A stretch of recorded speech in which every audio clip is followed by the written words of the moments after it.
Hello, everyone, and welcome to this evening's Climate Protection Program, hosted by the Willamette University Sustainability Network and sponsored by the Department of Sociology. My name is Eric Lasan, and I'm from Alumni and Parent Engagement. Thanks to all of you for joining us. This evening's session will focus on key aspects of the draft rules for the Oregon Department of Environmental Quality's Climate Protection Program, and we'll discuss and share tools you can use to comment on these proposed rules and spread awareness of this important process.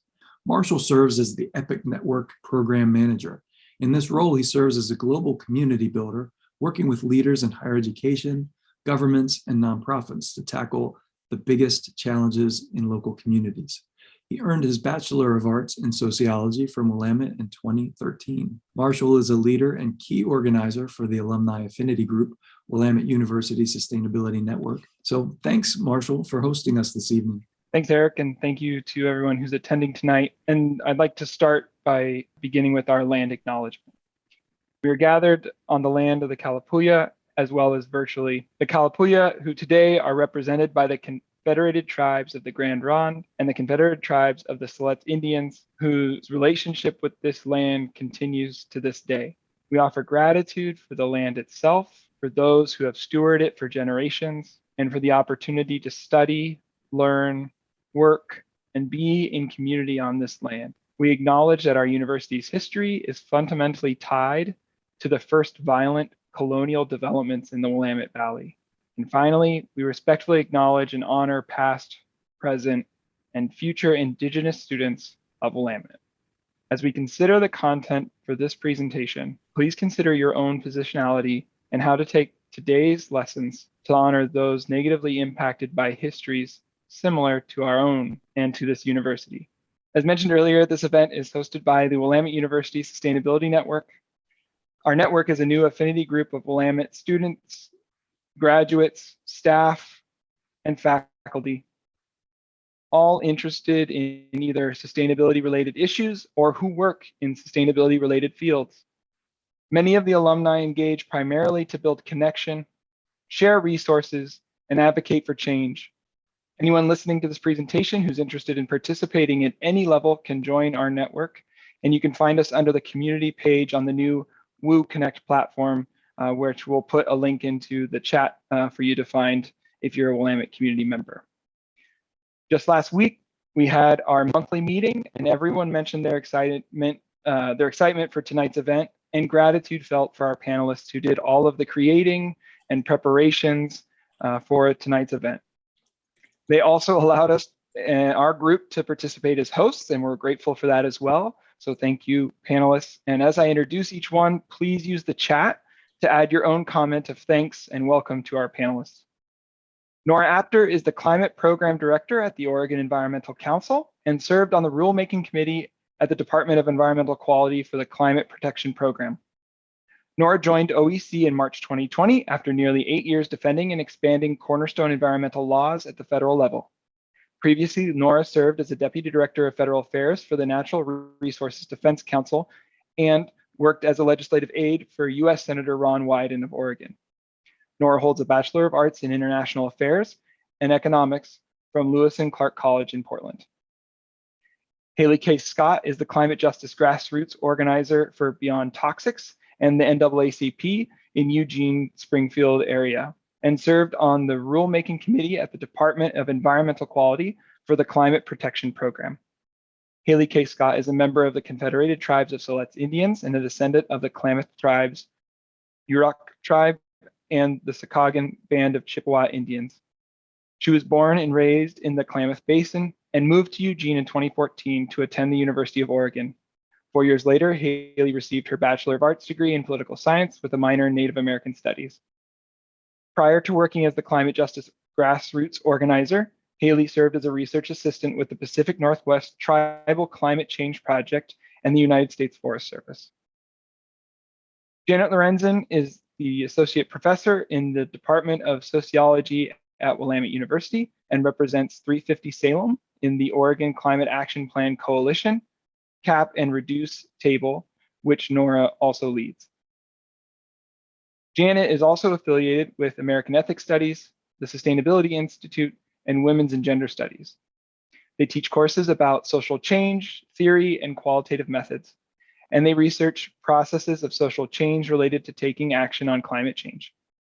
Janet is speaking at the faculty colloquium on October 15th about maintaining an equitable climate coalition. In the spring of 2022, they are teaching a class on climate justice activism, which I wish I was still at the university to attend and learn from. With that, I will hand it over to Janet to begin our presentation tonight. I just want to thank the Alumni Network for encouraging us to have more events on climate and climate justice. So thank you for joining us. This has been my research topic, how equity is integrated into climate policy. It's been my research topic for the last couple of years. So I get to be a researcher and an activist simultaneously. So while I was doing that, I met both Nora and Haley and invited them here for this talk. So Nora's going to start us off, and then Haley is going to add an environmental justice perspective, and then I'm going to tell you who you should email and what are some of the kind of main takeaway points that we'd like you to help us communicate to the Department of Environmental Quality. Nora? Thank you, Janet, and just echo all of the appreciations that have already been named for all the work that has gone into this presentation and just the opportunity to be here tonight. It's really wonderful to have the opportunity to speak to you all and looking forward to some questions and discussion later as well. To kick us off, what is the Climate Protection Program? We hear these words a lot in different spaces, and in this context, it has a very particular meaning. But before we go into what the program is, I want to share just a little bit of context in terms of how we got here. So folks might remember just last year, as well as the years preceding, there was a big effort and campaign underway in the legislature to get a bill passed that would establish a cap and trade program in Oregon. So similar to California that has enacted a cap and trade program, as well as Washington, which just did this past session. This would have been a legislative approach to capping and reducing emissions from our largest polluters, as well as creating investments to help the transition to clean energy. Unfortunately, and to my dismay, just a week before moving from DC to Oregon to take this job, the Republicans in the legislature again facilitated what they call a walkout, essentially denying a quorum and denying a vote on this piece of legislation that was, again, years in the making and had really just broad support across the state of Oregon. So in denying a vote on that legislation, Governor Brown held true to her word and adopted and signed a sweeping executive order, EO 2004, that set new greenhouse gas reduction goals for the state of Oregon and directed our state agencies, boards, and commissions to help meet those new greenhouse gas reduction goals by prioritizing climate and emissions reductions in all of their decision-making, everything from prioritizing their rulemaking proceedings to their funding decisions. And it also included some specific directives to our state agencies to help meet those goals. So one of those directives was for the Department of Environmental Quality to adopt a cap and reduce program. So a program to cap and reduce pollution from some of Oregon's top emitting sectors. So from natural gas and industrial emitters, from the transportation sector, to help really put exactly what it sounds like, a declining cap on those sectors so that they are required to start reducing their emissions over time. And importantly, the executive order overall urged agencies, or required agencies rather, to prioritize equity in decision making. And so that's something Again, the broad coalition that had been working on the legislation and was thrilled to see this executive order signed has really been focused on making sure that agencies stay true to that directive to prioritize environmental justice communities and equitable outcomes as they've moved forward. So to bring us back, how does this cap and reduce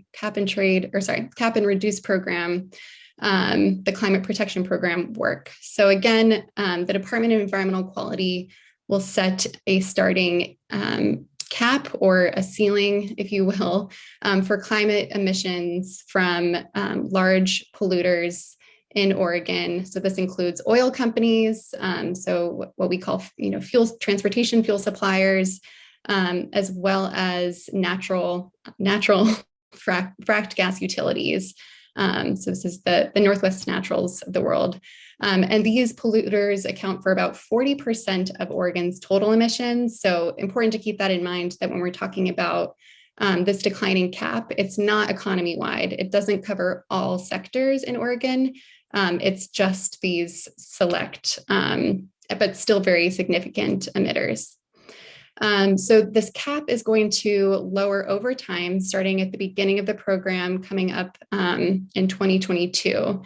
And as currently proposed, it will require polluters to cut emissions about 2 to 3% per year through 2050. We'll talk a little bit more about this in a minute, but that is not enough. We are pushing for more like a 50% reduction by 2030, which would mean about a 7% reduction each year in emissions. And that is in line with the best available science and recommendations from the UN IPCC.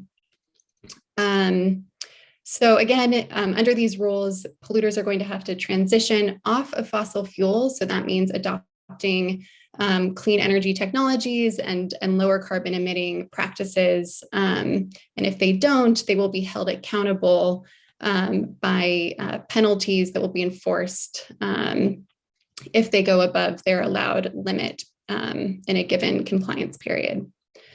Next slide, please. So, okay. I think actually, if you wouldn't mind going back to the last slide, Janet, I think there was maybe another one, but anyway, I want to, before moving on to what's happening now, talk a little bit about what's happened between the signing of the executive order and the comment period that we're in today. So recognizing just the really significant opportunity that the climate protection program poses in terms of being able to make a significant reduction in emissions. As mentioned earlier, Janet and Haley and dozens of other advocates across environmental justice and climate and labor and business communities have been meeting and working to make sure that these rules are as ambitious as possible. So to us, that means how are we pushing DEQ to write these rules and create the climate protection program in a way that maximizes our emissions reductions, and in doing so follows the best available science, that they hold all polluters that are within their authority to regulate accountable to these mandatory declining emissions reductions, and that we are really ensuring equitable outcomes and environmental integrity through what are called these community climate investments, which are essentially a proposed alternative for polluters to meet their compliance obligation or the set pollution limit that they're required to meet. And so we'll talk a little bit more about all of those things in a minute, but wanted to kind of provide context for what we have been pushing for throughout this very long process.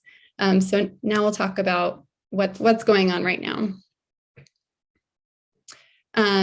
So as I was saying, this has been a really extensive rulemaking process. DEQ actually kicked this off well over a year ago. They did a very extensive scoping process, essentially collecting feedback and input from the public as well as the regulated sector to help kind of inform what this program would look like and how it would work. And that was all before even kicking off the formal rulemaking process, which began in January of this year. So with that kickoff, DEQ created what's called a Rulemaking Advisory Committee, and has been just facilitating many technical workshops and public comment opportunities to help inform what we have now, which is a formal proposed draft rule. And so while they've been receiving input all along, we're right now in the formal comment period and really the last opportunity to shape these rules and make sure that we're successful in getting them to be as ambitious and strong as possible. So this is really the time to weigh in and our last chance to help make sure we're achieving those outcomes. So again, it's a very complex program. We're happy to go back to any of those specifics and how it works later on. But the most important thing to recognize is in this type of rulemaking, we really have to focus on where we have the most opportunity to meet our goals. So reduce emissions in a way that is reflective of the best available science, and make sure we're holding DEQ accountable to prioritizing benefits for environmental justice communities. So that brings us to what we're focused on in our public comments right now. So not listed on this slide is, but also important to note, especially as we get closer to a yes or no vote on this program overall, is that we are very excited about this opportunity to put a hard declining cap on some of our largest polluters.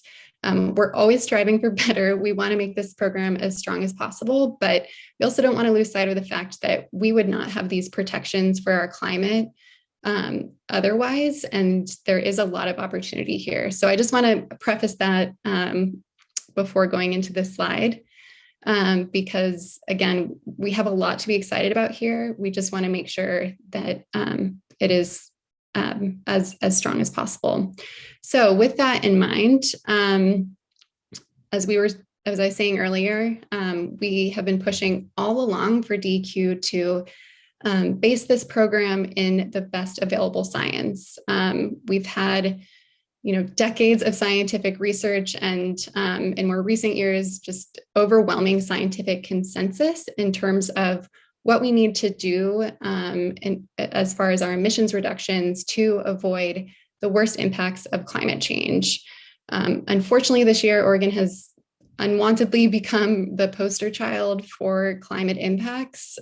We've, as I'm sure everybody knows, gotten the international headline attention for our climate-fueled excessive heat this summer. The devastating September 2020 wildfire events continue to hurt our communities. And of course, there's unprecedented drought that we're all experiencing. So we have the impacts in front of us, but we also have the science to back up the need for near-term emissions reductions. And so most importantly, that means we have to cut our emissions by the end of this decade in half. And that is first and foremost what we want to urge DEQ to do in this final stage of the rulemaking process.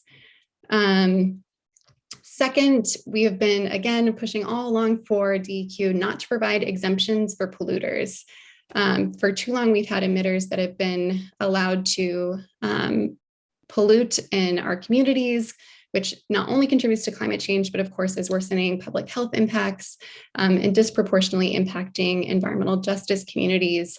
So in our minds, it's really unacceptable for DEQ to exclude any polluters that it has the authority to regulate from this program. And I know that Haley is going to talk a little bit more about that in just a minute, but to put a fine point on it, we're really urging DEQ to put a mandatory declining emissions cap on large stationary sources. So this is what we refer to as industrial polluters.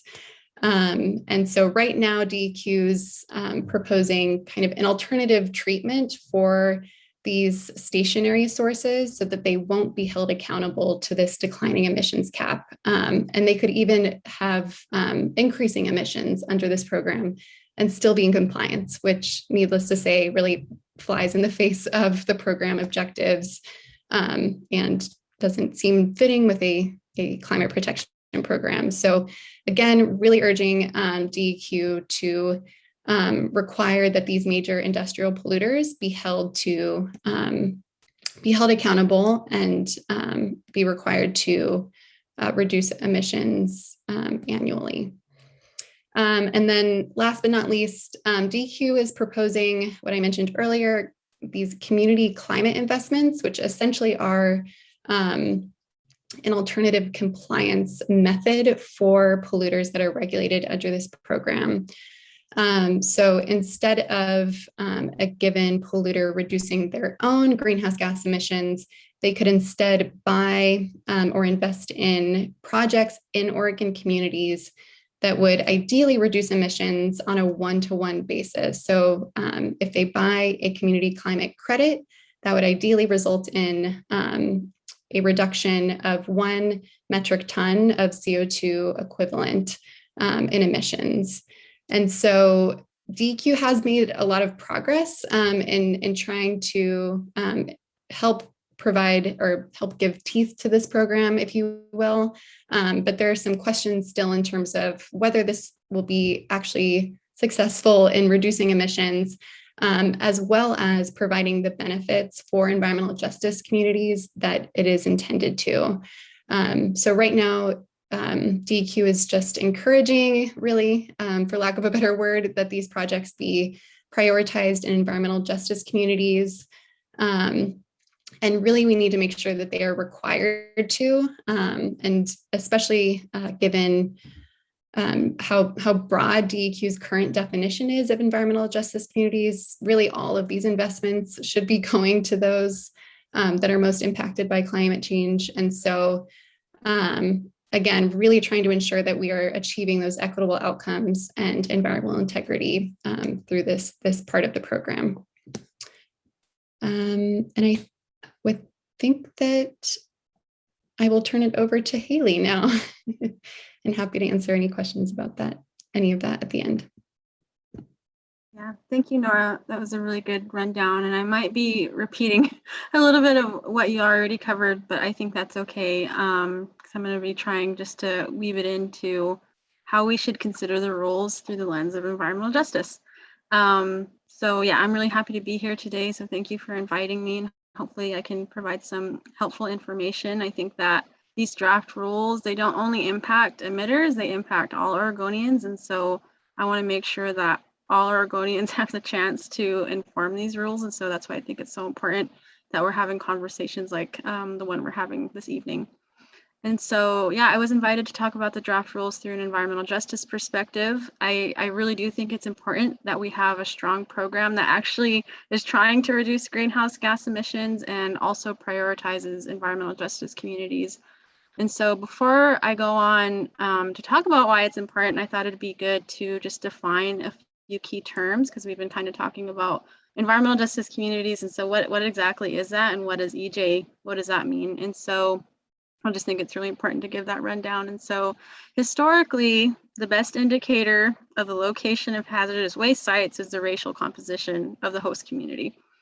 And so we know that while factors other than race play a role in the location of facility siting, such as a greenhouse gas emitter, such as socioeconomic status and land use decisions, race is still the predominant correlating factor nationwide. And so I took that from our Oregon Environmental Justice Task Force Handbook. We can also see in another example in an interview conducted by the Oregon Public Broadcasting System with with Professor John Arroyo from the University of Oregon. He mentions that in the Northwest, we focus our conversation a lot on environmentalism, which sometimes leaves racial justice out of the picture. And so that's why it's important to have this perspective. And it's generally left out due to a history of colonization, racism, and oppression. some other like good resources that I thought would be good to mention. So in the first National People of Color Environmental Leadership Summit held on October 24th, in 1991, in Washington, D.C., the delegates, they drafted a set of environmental justice principles that helped us define some of the grassroots movements that we see today. And it also spurred the passage of Executive Order 12898, which called for federal actions to address environmental justice. And so now the U.S. Environmental Protection Agency, they define environmental justice as the fair treatment and meaningful involvement of all people, regardless of race, color, national origin, or income, with respect to the development, implementation, and enforcement of environmental laws, regulations, and policies. And it also calls on for public policy to be based on that mutual respect and justice. And so in addition to all of that, I think there has been a growing movement to include the rights of all species, including the natural resources that we depend on. And so I just think that's really important to mention, that it's all interconnected and that we're not separate from the land. And so I really think that environmental justice, to me, it mandates the right to ethical, balanced, and responsible uses of land and what we're now calling renewable energy in the interest of a sustainable planet for humans and other living things. Just to make sure that we're not saying environmental justice isn't for people, it's also for our natural resources. Especially speaking from just my perspective as a tribal member, a tribal person, a lot of my identity I feel is based on my connection to my homelands. If I didn't have that connection to my homelands, I don't think I would be a healthy person. And so I also wanted to talk about what an environmental justice community is. There's a lot of different definitions, and I'm just going to refer to one because it was recently passed, and so now it's in law here in Oregon. And so an environmental justice community includes communities of color, communities experiencing lower incomes, tribal communities, rural communities, coastal communities, communities with limited infrastructure, and other communities traditionally underrepresented in public processes and adversely harmed by environmental and health hazards, including seniors, youth, and persons with disabilities. So that's included in House Bill 2021, the 100% Clean Energy for All bill, and I believe that's what's included in the draft rules. And it's really important to look at that definition, especially as we start to think about the community climate investments, because generally, at least in my experience as a climate justice grassroots organizer, rural and coastal can be very widely interpreted. I'll say I'm from a rural community and I'm also a brown person, so they do exist, but we have to consider what that actually means in the context of policy, law, legislation, rules, and so just want to make that important note. And so again, why is all of this important to consider in rulemaking processes? I have a couple of different reasons. So the big thing is that we already know that environmental justice communities, frontline communities, are disproportionately impacted by climate and environmental, disproportionately impacted by climate change impacts and then other environmental injustices. It's kind of weirdly worded there, that's my bad. So I just wanted to talk about a few examples of what that is, what it could look like. So, and to make it more regional, because what does that actually mean for Oregon communities? So one thing that comes to mind for me when I think about climate impacts, environmental injustices, I think about my home. So in Southern Oregon, communities in the Klamath Basin are experiencing severely extreme drought conditions. And this has had a huge impact on the health of humans, fish and wildlife, and the ecosystems that provide the cultural and natural resources that those tribal communities depend on. And so tribes and tribal populations in that area are experiencing the impacts of climate change on many different levels. So we know that drought conditions in the basin negatively impact fish health. They're including the culturally important fish, swam, or suckerfish that the Klamath tribes depend on for cultural and spiritual practices. And like Nora mentioned, we saw that the recent Boot Lake fire burned through about 450,000 acres of the tribe's traditional homelands, where tribal members and descendants hunt, gather, and spend time with their families. And then these impacts, they're all piled on top of the historical trauma that many community members have to deal with and live with on a daily basis. And so that's impacting not only their physical health, but it's impacting their mental health and their spiritual health. And just note that I can't speak for all tribal communities or the Klamath tribes even. I'm just speaking from personal experience because that's where I grew up and, out of my love for my homelands. And so just some things to take into consideration when we think about climate change impacts. We also have to think about the compounding impacts from greenhouse gas emissions and what that means as an environmental injustice. And so another thing that's just on the top of my mind, and I feel that should be on the top of everybody's mind, especially our state agency staff, is that we see extreme heat waves are having detrimental effects on our outdoor and frontline workers. So we saw, unfortunately, during one of the recent heat waves here in Oregon, people have lost their lives trying to work out in the fields. And so another big one that I feel that I have to highlight is that, or just highlight the intersecting impacts of climate change and air contamination, and that's the big thing. So one example that I thought could highlight that is we think about the smoke from wildfires. They're exacerbating the release of greenhouse gas emissions, including those toxic substances that are released into the air. So when we think about communities who are located near toxic facilities or areas with high greenhouse gas emissions, such as the I-5 corridor, they're having to deal with the effects of both smoke and air contamination. So they're not separated. And so we can go to the next slide. And so just some environmental justice. Oh, sorry, you can go back one more. Or were we already on that slide? There we go. Okay. So just some quick environmental justice considerations. So currently, as the rules stand, 7 fracked gas power plants are exempted from the program. And we know that fracked gas power plants are among Oregon's biggest polluters. So the DEQ draft rules, they exempt all of those power plants from the climate protection program.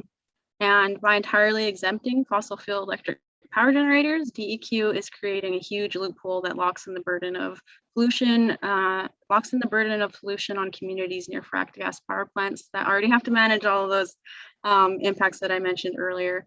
And we also know that only 12 polluting stationary sources are currently regulated under the draft rules. And I really think that if the program is intended to reduce existing harms and health risks, it needs to be a lot stronger. Because like I mentioned before, BIPOC and other marginalized communities, they have to bear the burden of greenhouse gas emissions and their co-pollutants like smog and other cancer-causing VOCs, or I think what's it stand for? Nora might have to correct me, volatile organic compounds. So just bad stuff that's not good for our health. And so I think environmental justice should be the Oregon DEQ's top priority, and their priority shouldn't be focused so much on cutting costs for emitters, because just from right now, from my environmental justice perspective that I hold, I feel like that's what is being prioritized at this point. And so I just had a few more things to say about the community climate investments. I think Nora already gave us a really good rundown, but just really quickly. So the CCIs that are included in the DEQ's program, they allow for polluters to pay for clean energy projects in Oregon, rather than reducing their pollution. And so in other words, polluters can keep polluting the communities around them instead of meeting climate pollution reduction limits, which doesn't really make sense to me. And so DEQ, with input from the Equity Advisory Committee, I believe they should be the ones to select which approved CCI projects get funded and in what order and in what amount, rather than leaving that decision up to the regulated entities buying those credits. So it seems very voluntary to me, and it's not a requirement. And then you can see here, 100% of those CCI credits and those funds should go to environmental justice communities, including Indigenous communities, communities of color, and then rural and coastal communities, keeping in mind that 50% should at least go to tribal communities and communities of color, those who are on the front lines. And so I guess just overall, I think the climate protection program rules need to be equitable. They must be equitable. Right now, the rules include lip service about equity, but no data collection, tracking, or enforcement to ensure that the benefits that they say are included in the rules and will be created actually reach those impacted communities. Because right now we don't know if the rules will help or hurt. We can't, and I don't think we can depend on emitters to value public health over their bottom lines. We need our regulators to protect our health and our environment. And so thank you. Those are my quick slides. And I think I'll pass it back to Janet now. Thank you very much. I just wanted to highlight and kind of bring together a couple of the things that Nora and Haley mentioned So the bottom of this slide mentions that overall 1 CCI credit should equal a metric ton of carbon dioxide or equivalent emissions. So one of the things that groups are worried about is when we, kind of pay like $80 for a credit, or, when an emitter pays $80 for a credit to offset their responsibilities, is that actually going to, result in the emissions reductions that the DEQ is telling us that it will, because they haven't actually given us any examples or any data. So ideally, we would like to see some data before, before they, kind of put this into regulation. Also, companies can buy these offsets, and then, maybe it takes a year or 2 years or 3 years for an offset project to start up. Maybe it's buying, electric buses in a community with high diesel particulates. And then how long is it going to take to like buy those buses and actually kind of get them in working order? So there might be a time lag between, when a company gets credit for buying the offsets and when the actual emissions start to be reduced. So what we want you to do to help is open up a new, email and send an email to the Department of Environmental Quality. So you can essentially, kind of use any of the, kind of tips that we've given you. We'll also put a link in the chat to another kind of a list of possible kind of comments. It's really, you don't have to be like a technical expert to make comments to the Department of Environmental Quality. They actually had a meeting last night where people testified, and I mean, people were crying. They were talking about their children and grandchildren. They were making me cry.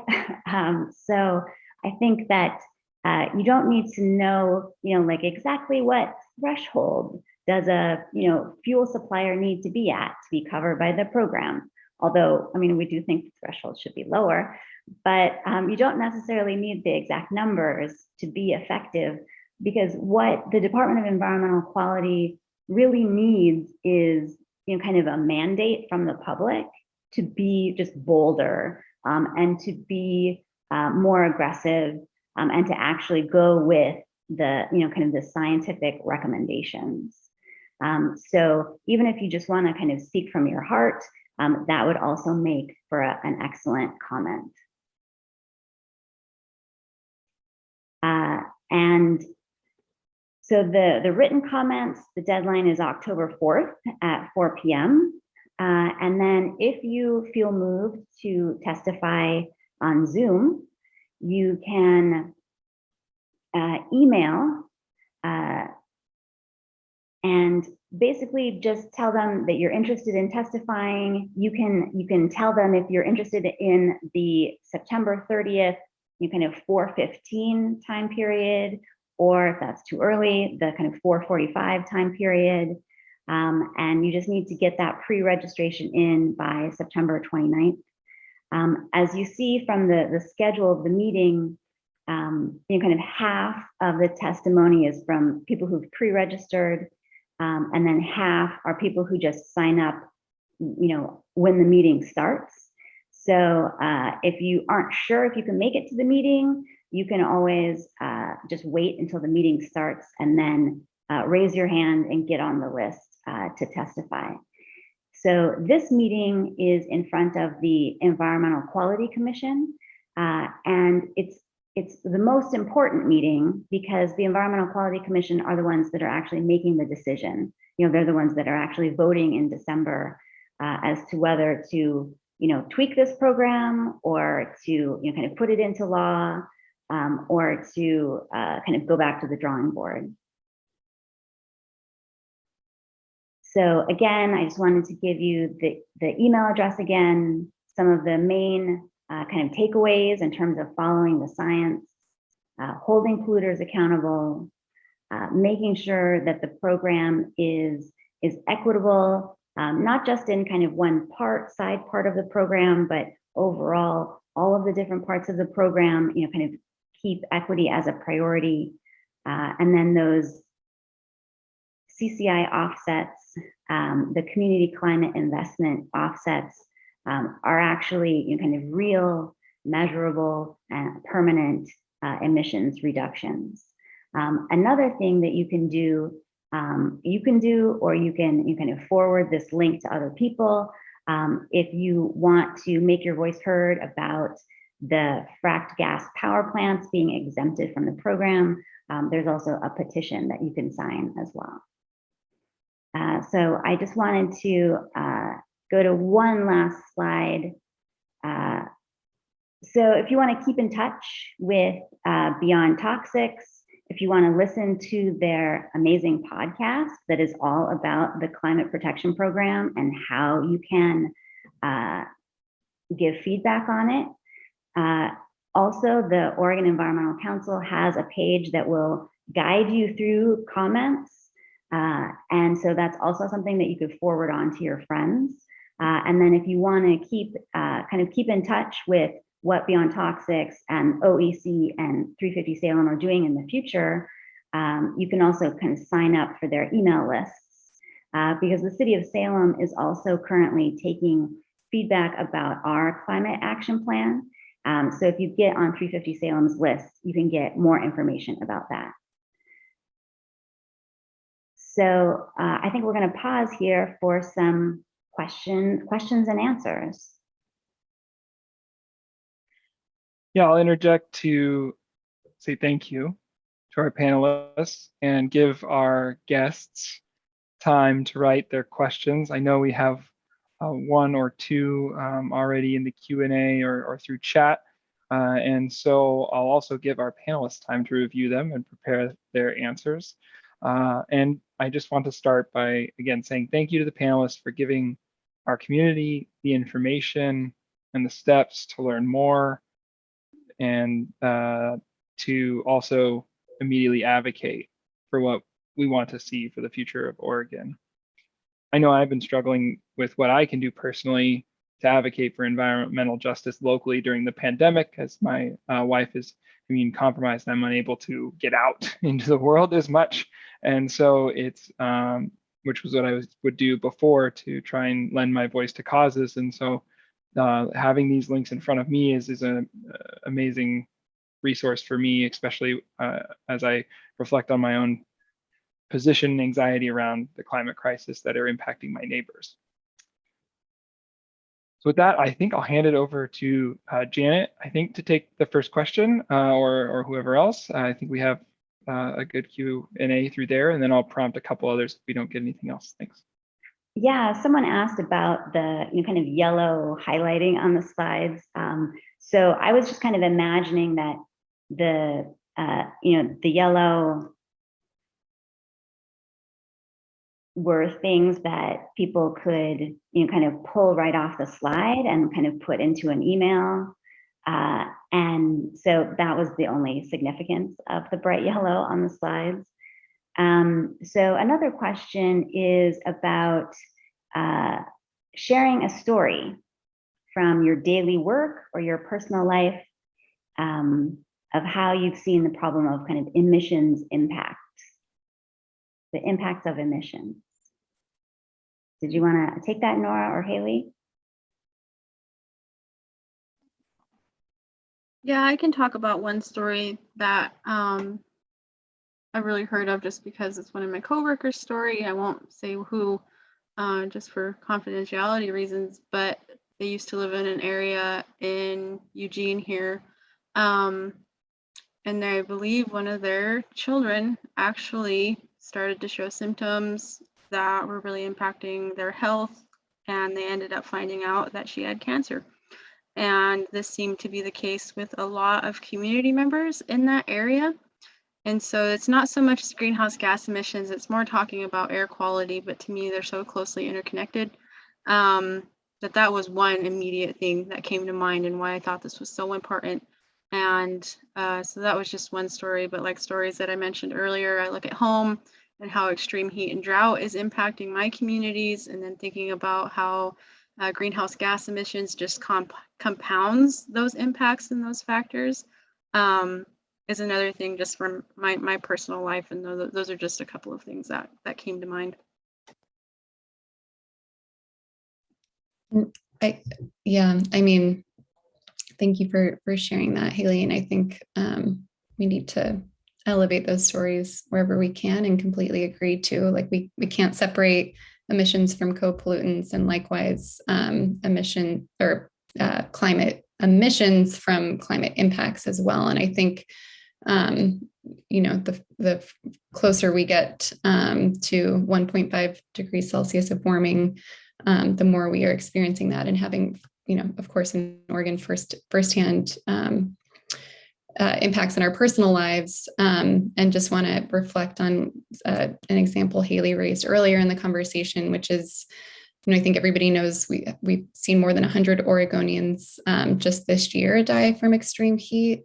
And part of the governor's executive order kind of was recognizing the fact that it is our workers that are going to be impacted by those kinds of climate threats first and worse. And as Haley mentioned, we had, you know, workers, agricultural workers and otherwise who were part of that death toll. And so just kind of being in the room with in that rulemaking that we're working to protect those workers from heat and smoke, and then likewise being in a rulemaking where these polluters are trying to argue for continued emissions and the status quo just brings it home that much more. Where literally people are dying in our state, and they're still trying to push for being able to pollute and worsen these impacts. So it's not a directly personal story, but I think this year across issues has kind of underscored just how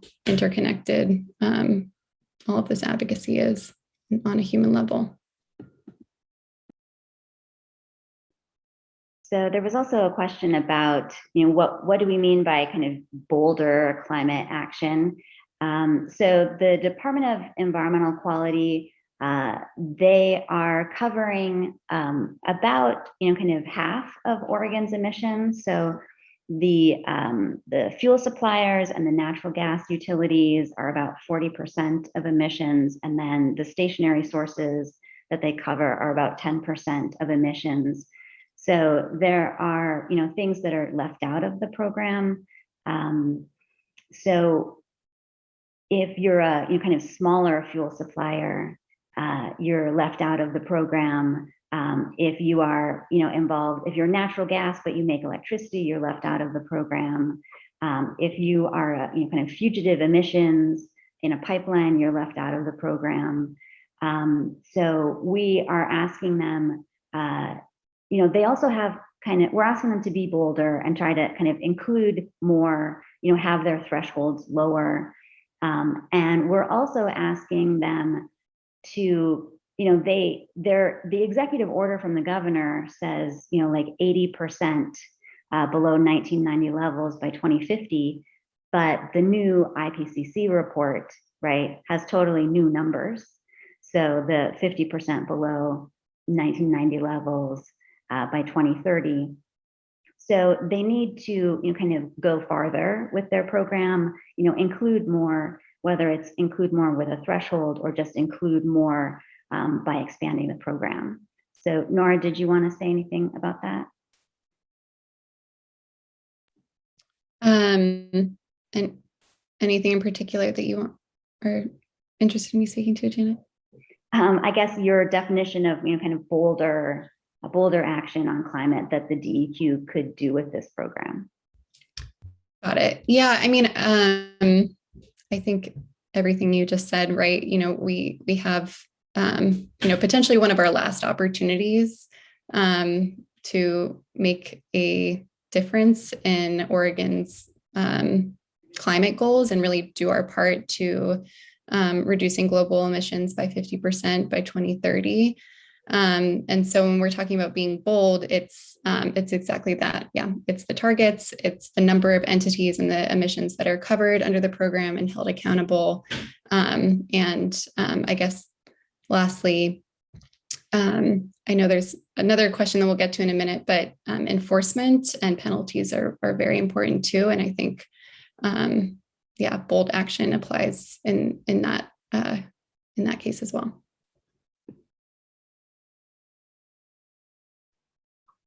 So there's a question about, would it be possible to raise the costs to the point that it's not cost effective for major polluters to maintain the status quo? Just to interject, I think that's tied to the question above it as well. So I think they should go together. Yeah, maybe.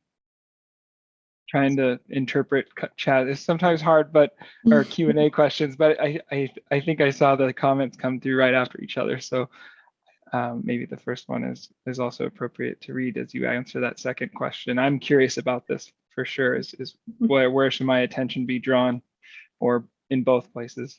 Mm-hmm. So would it be possible to sue the biggest carbon emitters in Oregon due to increased air pollution, rising cases of asthma, particularly in communities of color, as a way of kind of sidestepping needing to work with either the legislature or the state agencies? I'm happy to jump in. I would welcome others' thoughts on this as well. I think we really need to use every tool at our disposal to reach these emissions goals. And I think we need policy, we need the type of regulations that we're working toward through this program. But I think there is also a really important role to play in terms of citizen suits and really holding our polluters accountable for the harm that they've inflicted for decades, and will continue to feel the impacts of for decades to come. And so I think, I'm very interested to just kind of see I'm not a lawyer, I should say, but I'm excited to see kind of what's to come, especially as we do have more laws that are acknowledging the impact of these polluters, decades of emissions on public health, the costs that they are posing to our economies, our communities, et cetera. So I think, citizen suits are a very important tool for folks to continue considering and pursuing. And I think the second question is kind of getting back to what I was alluding to earlier as far as enforcement and penalties, and ensuring that if and when regulated entities under this program go above their allotted cap, their allowed pollution, that they are faced with very strong penalties, right? It cannot be worth it for them to risk going above the cap. If there are not strong penalties, they will not have strong incentives to transition off fossil fuels. I think that the Department of Environmental Quality is really looking, they have this kind of three-legged stool in mind, although I do think that they're prioritizing kind of business as usual a bit above the environment and equity. But the goal is to kind of encourage innovation, and the overall kind of financial study that was done of the program actually shows that the program is, it's good for the economy, businesses are prospering, there's still growth in the economy, and so there is some kind of shifting of jobs as some sectors lose jobs and other sectors gain jobs. But overall, it's a net positive. So I think that we do have to kind of have this balance between kind of union friendly, right, living wage jobs that are accessible so people can take care of their families, and on the other hand, making sure that those jobs are kind of climate resilient jobs, and they're not kind of causing further kind of climate disruption and climate injustice. Any other questions? Or Marshall, did you have any questions? Just I feel like this last question revolves around kind of local, but also like statewide or national filing, like the Juliana 21 that versus the USA, like that. I feel like Bjorn is tied to your question. I'm typing a chat to this right now, but I also feel like we need the local suits about like this polluter is next to my house and I need change to happen, or I need to be compensated. And I'm curious if you three think that it's not a zero-sum game. Is it something that we should be advocating on all sectors? And this is one that we can engage in with the Senate right now. They're asking for opinions from the public. So we should engage in this one and advocate for those suits as the question asked?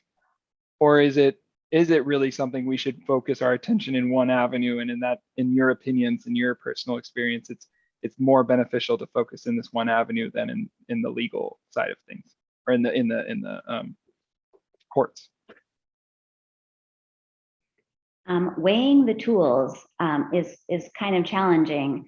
I mean, like Nora said, I think we need all the tools in our toolkit, but I also think that speaking as someone who lives in Salem, we have the Covanta incinerator, and the Covanta folks haven't complied with Cleaner Air Oregon. They have so far, for the last 2 years, refused to turn over their data. And when the Department of Environmental Quality demanded their data, Covanta sent them data from an incinerator in Canada. So, and so then the DEQ just sent them a sternly worded letter. So it's really difficult to get that information. I mean, if you do have a cancer cluster, you can call the EPA.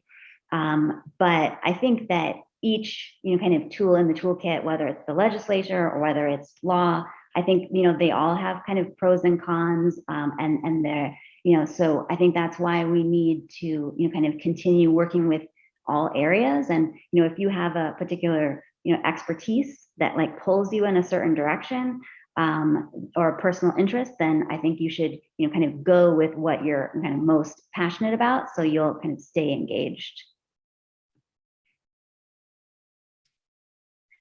Yeah, I think that's a really great response, Janet. And yeah, I really agree with all of that. Along those lines, I feel like they're right. These can be complementary tools.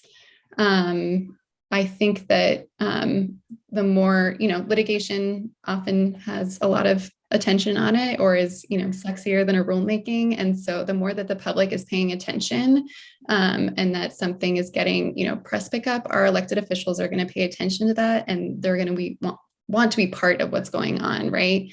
And so if they can help be the person that, gets the regulation to hold that polluter accountable that's being sued by a citizen impacted by their pollution or climate impacts, then they might be more eager to be engaged and work towards a solution. And likewise, I think that goes back to the question other question perfectly, like if a polluter is going to seeing, what's coming for them with their, counter in the cement manufacturing industry or whatever it might be, maybe they will be more incentivized to try, maybe not to work towards regulation, but at least not to be actively opposing it. They want to have a say in what policies will be used to regulate their industry. Haley, would you like to add anything on that point, or any other final comments before I wrap us up? Yeah, I guess I can just speak really quickly from a grassroots perspective. That's a question that I feel that gets asked a lot. Should we be focusing more on legal actions to take, or should we be focusing on trying to mobilize community members? And like Janet and Nora both said, let's use all the tools in the tool belt. I've noticed, I'll just speak on a specific example of an effort here in the Eugene area and Lane County area. There's a group of grassroots organizers who have been working to ban all new natural gas infrastructure, and they just got a letter of support from a few of our state representatives. So to me, that's like they're raising awareness, they're getting support from other state reps, even though it's a local issue that the city has more say over, and then the county is going to have more say over. And so I think they complement each other, and I don't think they should be like opposing efforts, but that's again just speaking from a grassroots perspective, and that was just one example that came to mind when I heard that question. So thank you. Well, thank you all again. I'm going to summarize and get asked for nods from our panelists if I'm summarizing appropriately. You presented us wonderful information about the challenges ahead for Oregon, the opportunity to learn and call to task the Oregon Climate Program so we can make the state that we'd like to see. And you've provided us the means of which to go provide comment. Is that a good summary of your slides and your presentation? I know our members from the Willamette University Sustainability Network are looking for this exact thing. Many of them are working individuals and passionate about this, but are looking for someone to take the guesswork out. And I think you've done that for us on this issue, and I really appreciate it. And I know that the current students will like the information, and will. I'm confident the other Oregonians who are interested in this and who watch your presentation will also be thankful for your time and your effort. So thank you to you all as panelists again. Thank you to Eric Lasan and Willamette University for providing the Zoom, the communications, and the event infrastructure to host this presentation. It's a small but very appreciated step towards applying Willamette University's motto of "Not unto ourselves alone are we born" to how we as Willamette community members can do more to support climate justice in Oregon, as well as around the world. But with that, I'll hand it back to Eric to do the final logistics, and really appreciate you all who were able to attend, and for those of you who might be watching or recording, if we're able to get it posted. Thank you. Thanks very much, Marshall, for hosting, and Nora, Haley, and Janet for sharing this important information and these strategies with us. I hope everyone gets out there and sends their email and gets on social media and promotes these things and get this information out to all your friends and networks. To all of you in our audience, thanks again for joining us this evening, and take care, everyone.